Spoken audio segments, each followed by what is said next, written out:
c'était la première fois que cette exposition employait les services d'un community manager. C'est la première fois effectivement que Monumenta se dote d'un dispositif vraiment réseaux sociaux. La page Facebook, c'est la première fois, c'est la fanpage Monumenta 2011 Anish Kapoor. Et donc c'est ajouté à ça le compte Twitter qu'on avait un petit peu expérimenté l'an dernier parce qu'on avait déjà fait des expérimentations, on a reçu des blogueurs, etc.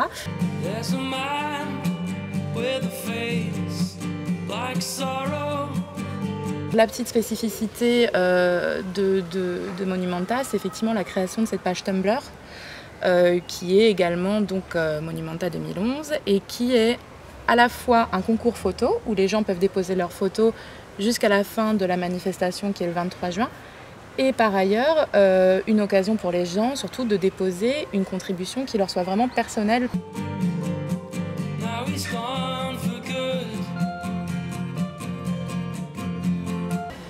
Et donc toi, en tant que community manager, quel est ton rôle? Est-ce que tu crées du contenu? Est-ce que tu essaies de fédérer les gens, d'augmenter le nombre de visites? Ou quel est ton rôle en fait?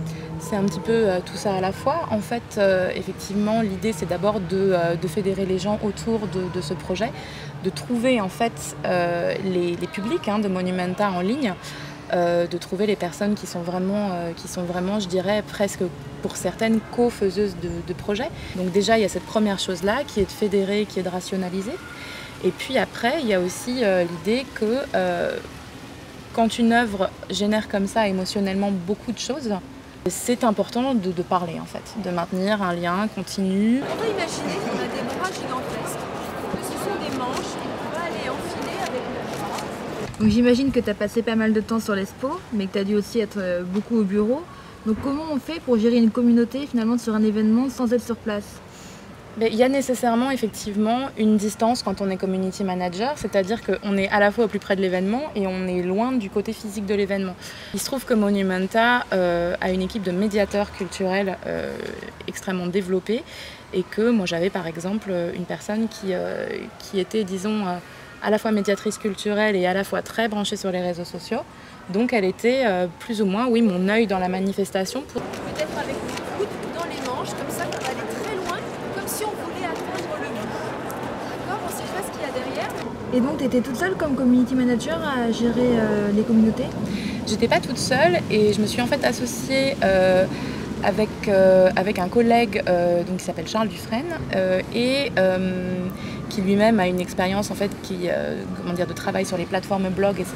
de façon dans une approche plus généraliste. C'est qu'on a pu mixer les communautés et qu'on a effectivement, notamment au niveau des rencontres blogueurs comme au niveau des personnes à qui on a pu parler, avoir des amateurs d'art contemporain, des blogs culturels, des blogs de marketing, des blogs de com et des blogs d'information, des blogs ou des blogueurs ou des tweetos plus généralistes.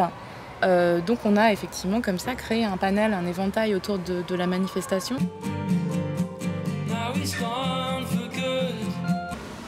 Et donc quels sont tes projets pour après Monumenta? La Pologne donc, a sa présidence de l'Union européenne, du Conseil de l'Union européenne maintenant, et donc organise un semestre culturel qui a démarré là jusqu'en décembre. Et là on est de nouveau sur l'idée de rebâtir en fait une communauté.